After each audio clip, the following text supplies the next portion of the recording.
We are live from the studio of Inspiration FM, and it is yet another edition of your anticipated radio talk or show, Real Talk with Kike. Definitely, I remain your host. I am Kikelomo Atanda-Owo, and I'm here again for fresh perspective topics. And last week, we had the edition of Rape, Murder, and Racism. If you are just tuning in for the first time, welcome. Please catch up by following all our social handles, Real Talk with Kike, and subscribe to our YouTube page, Real Talk with Kike. Last week, we started the episode on the global fight against racism, which was pivoted on the protest against murder of George Floyd. And further on, we went ahead to address the issue of rape and murder in our own front, Nigeria, where our attention was drawn to Uwa's case and Tina Ezekwe, who was a young girl that was murdered, I must say, by a policeman who fired his gun. Our discussion on Real Talk on the issue today is directed towards the following concerns, because I believe that it is important for us not just to end it on the conversation we had last week. We should go further a little bit so that we can draw curtains on the topic of the day. But before then, I had to bring in the expert who can dissect the matter at hand. So the following concerns are about what is the causes of sexual violence, what is the societal stance to address the challenge as well, and what laws are in place and how effective are they on the issue. So with me on the show to dissect this matter are two of Nigerians' worthy personalities to analyze the matter and propose solutions to the topic at hand. And the first guest is a bilingual actress and superstar in the Nollywood industry. She is the founder and action will I say against rape in Africa, and that's an initiative that I must tell you that I'm so proud of her, because she's doing a wonderful job, especially during this period, because she has been creating a lot of awareness, which is a movement that seeks to curb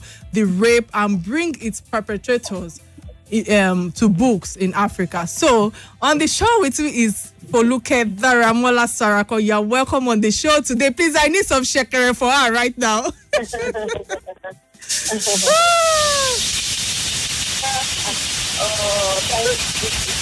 Thank you, Stanley. Because I must confess to you, she said she used to be one of the ardent listeners of Inspiration FM when I spoke to her. But hello, Foluke said she has now moved to another station, which I'm not going to mention her name. So we are bringing her back. We're bringing her back on the show. Anyways, I'm so special, and it's so special to have you. I'm honored that you can join us on the program today. I count you as one of the strongest women, and I say that with proudness, one of the strongest women in the Nollywood industry, who is not only acting to promote our indigenous culture and values, I must say, but uses our own personal life experiences to enlighten people and bring them out of the clutches of ignorance, of oppression and violence, because I believe that is actually paramount during this period. Foluke, thank you so much for doing this with me. Thank you for inviting me to the show. And thank you for what you're doing. Thank you. God bless you. Thank you. Thank you. If we all can be doing our little bits like that, we all will be a better people. Oh yes, I agree with you. So quickly, again, if there's any way you want to, aside the little brief introduction I've made of you, if there's any other thing you want to do, or how do you want to greet our audience, those people listening to you right now, because there are loads of messages on my social and everybody's excited to have you on the show today. So so after doing that, what's your perception and description of rape and sexual violence? Thank you for having me once again. Yeah. And my perception is very precise and straight, because this part of the world, we tend to be very hypocritical about a lot of things. Sure. Most importantly, when you talk about rape and abuse, you understand? Because you find out that even the people that are crying rape and abuse everywhere, they are also perpetrators one way or another. Absolutely. Now, when you say rape, it doesn't necessarily mean taking sexual advantage. It can be psychological advantage. It can be emotional advantage. That's a form of rape as well. It can be taking environmental advantage of that next person. So So, my name is Foluke Daramola-Salako, and I'm the African president of Passion Against Rape and Abuse Foundation. And I'm my president of South Africa Foundation. And I decided to start running this foundation because I would say I'm a victim of rape. I would not call myself a victim of rape. I was once a victim of rape because there's a difference between a victim of rape and a victim of rape. Now, what is the difference between a victim of rape and a victim of rape? A victim of rape is one that still lives in her past or his past. One that has not been able to get over the trauma or the emotional damage that the rape has done to him or her. It's not. I use him on her or her because males who get raped. I have had reason to interview my average male friend, and a lot of them will tell you they were deflowered by older women. Maybe their housemate, maybe an auntie that they were close to, maybe something. So it's a combination of both. What happened to George Floyd is a form of abuse. True. You understand? That eventually led to his death. Now, when you say rape in Africa, especially Nigeria. Oh wow, we lost that. So let me use this opportunity to let the audience please kindly call our phone line 0700 923 923 923, again 0700 923 923, and share your own experience, your thoughts, whatever contribution you have on the topic at hand. I know that we have two great personalities that will be able to throw a lot of light and educate us on how, if you find yourself in such situation, what should you do? Again, you can message us on 0817-313-6193 while we connect to our guest in the studio. So, hello?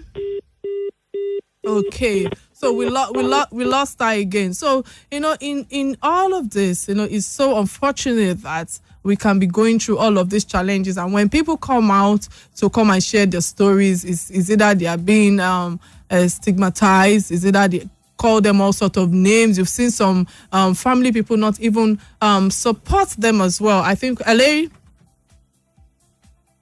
I can hear you now. All right. So why you? Yeah, go ahead. When you say rape, it's in this part of the world. When I was declared at 17, a lot of people castigated me, quote and unquote. They were chastising me when we went to the police station. They were saying, where you go there, and every blame was coming back to me. Now, I was a shadow of myself because I crawled back in my shell and I was digging my wounds myself. Now, moving on, I had the first marriage, which rigidity was part of the reason why we had to go our separate ways.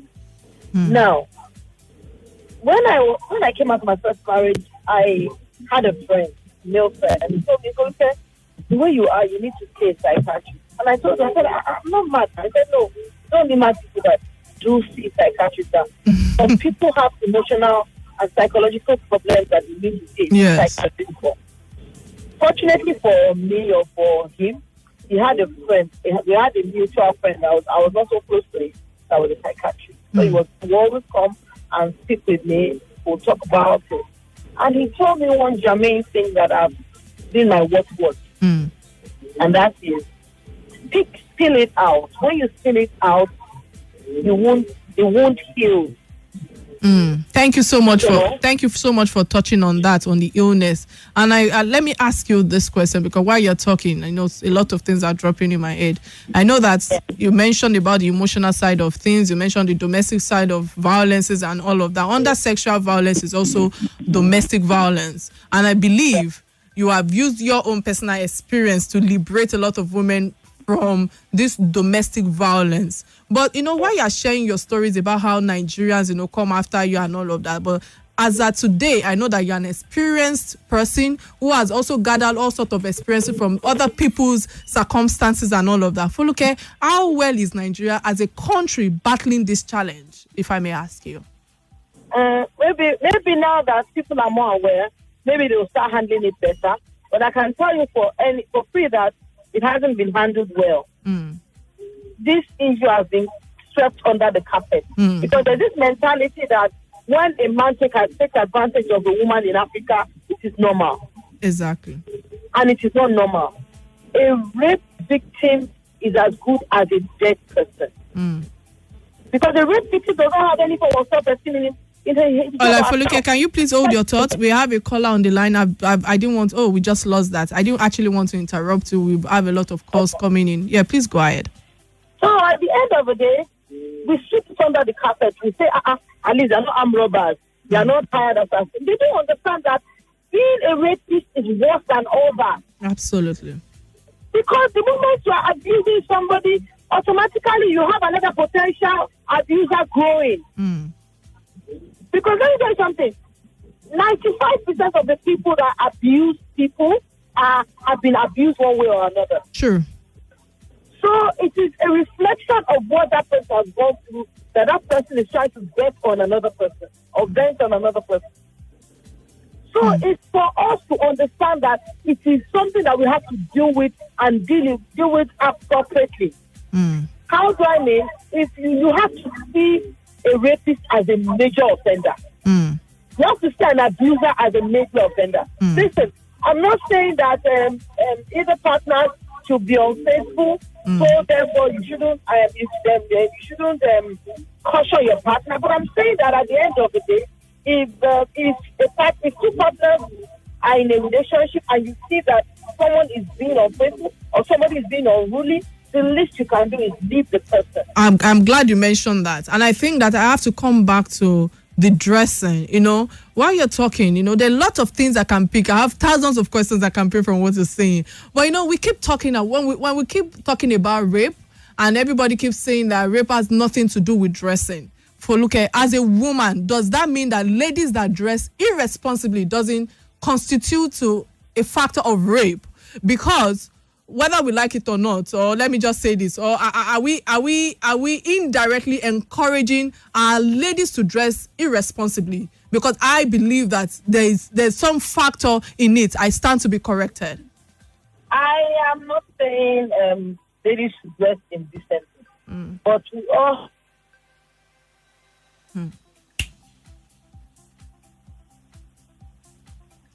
Hello.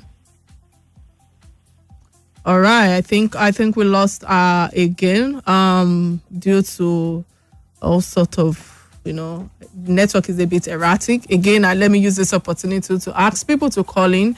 I think I have a message from I don't know, from Sandra.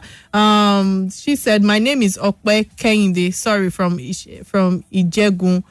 Sandra, if you take a survey within young boys in 1 of 10, 8 boys would have been molested. Who is making an investigation? No arrest. Sandra is gathering of men. I don't think I understand this question. I think we have another question right now.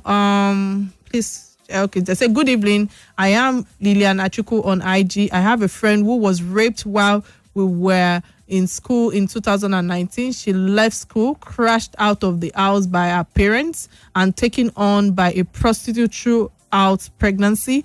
The baby went back home after 3 months, dumped the baby for her mom at night, and ran away. The child is 11 now. My friend is married, but doesn't have anything to do with the child, but sends money for the child. Please advise. Please, I need advice on that. That is actually deep, and it's unfortunate that you don't want to have anything to do with the child, because eventually, I'm sorry to say this, what if the child becomes someone great in life in future? Is that when you now want to relates to him or her because of the fame or success of the child didn't, there's some circumstances that, true, whether we like it or not, there's a reason why God have brought that child into the picture. And I think that if you must ask me, you should just embrace the circumstances and learn to heal properly from it, whether you want to see a psychology or whoever you think that might be able to help you to heal properly so that you can embrace your child and live better as a family. So unfortunately, we might have to go on a quick break and return after a word from our sponsors. Stay tuned, we will be right back.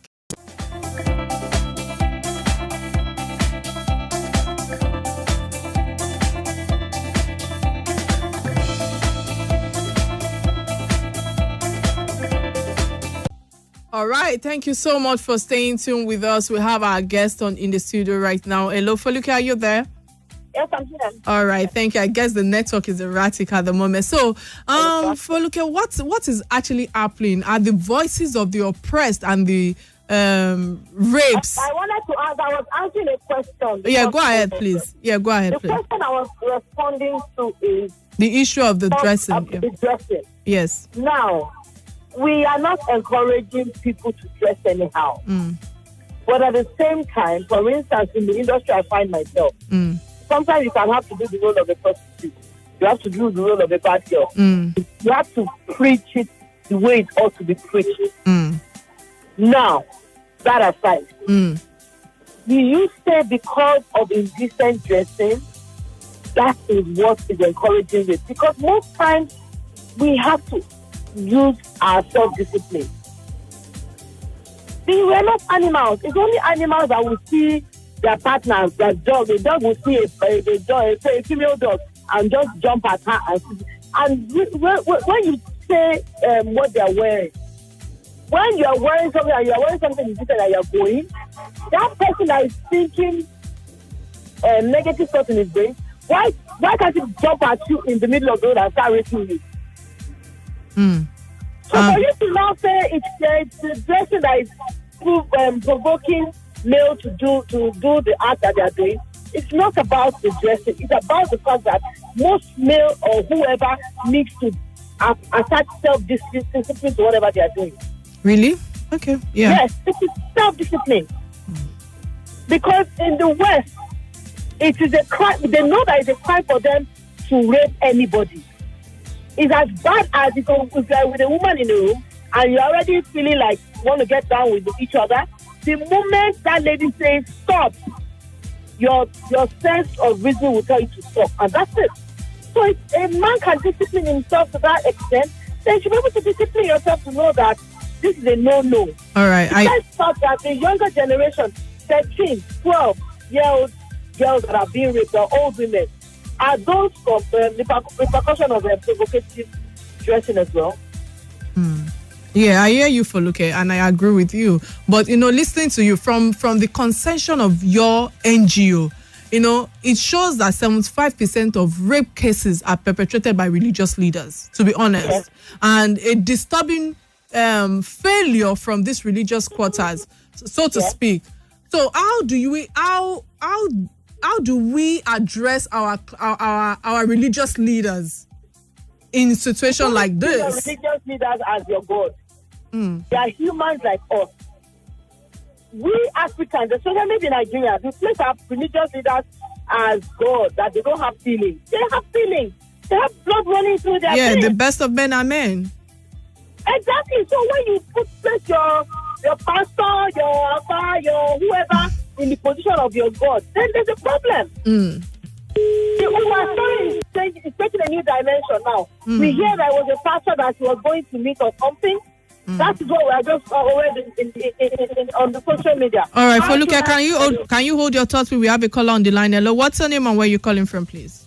Good evening. My name is David. I'm calling from Foluke. Okay, what's your contribution today? We have Foluke Daramola-Salako on the line. All right. Talking about the dressing, depends on everybody's perspective concerning the dress. I'm a man, and I can tell you clearly that the mode of dressing of a woman can affect a man's sexual sense. Why? whatever you wear, depends on the person also. Not all men. Everybody know what they're looking for in a woman. Perhaps you wear a dress that shows a particular part of your body that will trigger something in the mind of that man. And if it's a man that doesn't have the control of himself and does not know what to do, and probably is a rapist or maybe have tendency of doing so, if he has a chance to do so, he will do it. God help us. And it is not all men that are animals, because any man that engages himself in raping is an animal. All right. Thank you so much for your contribution. Hello, Foluke. Yes, I'm here. Yeah, did you hear that? No, I didn't. Oh, wow. So what the guy was saying, the caller that called in said that how women are dressed actually affects their reactions, basically. That if you don't dress properly, not all men have control over themselves. That was what he was trying to pass across. Those men that we say don't have control, will they jump at the woman when she's walking on the road? Or will they, most times when they say it's provocative dressing, they strategically plan how to go and rape that lady. They just don't do it immediately. I agree with you. So let me. If you cannot jump on a woman in the middle of the road and rape her, then there's a problem. I agree with you. So let me ask you, this might be my last questions to you if we don't have any other callers or any messages coming in. Hello, we have another caller on the line. Hello? What's your name, where you're calling from, please? Hi, my name is Bassy. Yeah. And I'm in transit, I'm in traffic. Okay. Please, what's your contribution for the show today? Yeah, I'm going to pick a line that the last caller said. He said, men are not animals, and I strongly believe that point. Men are not mindless beasts. And I think it's very, very appalling when I hear people give the excuse of, oh, she was indecently dressed. We've had 2-year-olds, we've had 2-month-old babies, we've had a lot of women and girl children being raped.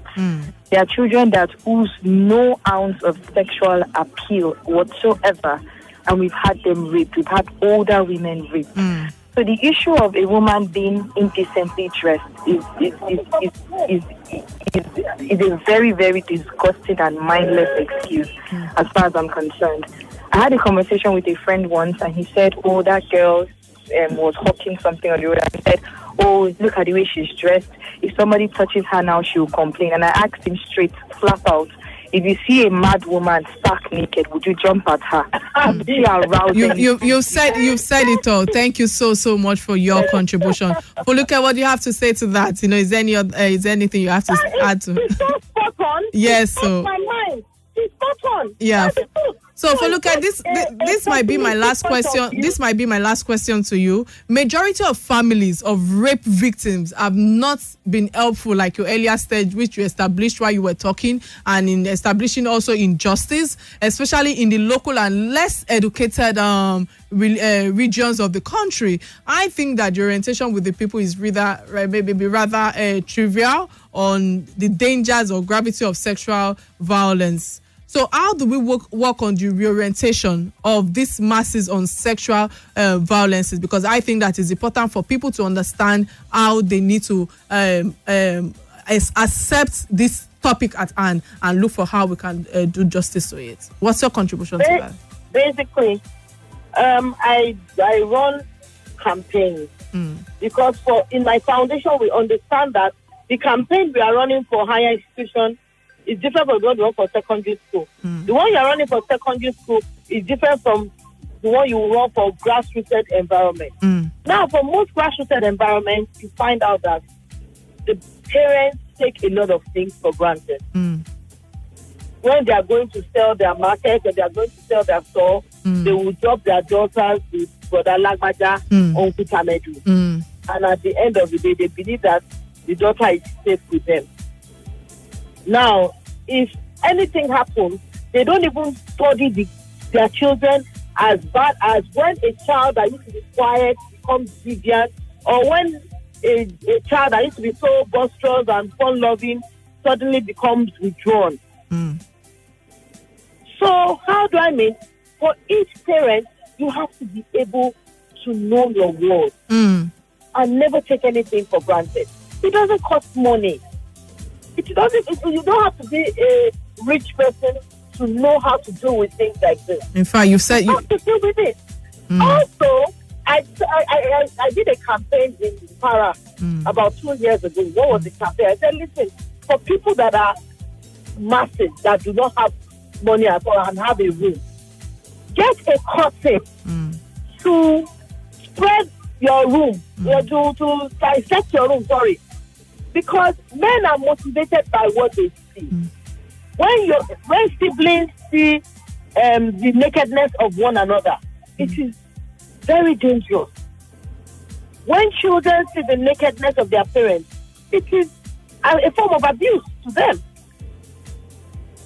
So at the end of the day, even if you don't have money, there are some things you need to put in place to avoid all those Absolutely. things. I think you have just touched on it. Thank you so much, Foluke. And our audience is so confident about your words and advocacy against this sexual violence. I must tell you, you're doing a wonderful job, and I'm so proud of you. You know, I've always admired you from, is it 1998? It's from way back. Yeah, thank you. Oh, wow, yes. Thank you. Nice. Yeah, thank you. Thank you so much for coming on the show today to, put a touch on what we're talking about. Again, we'll go on a quick break and return after a word from our sponsor. Do not turn that down.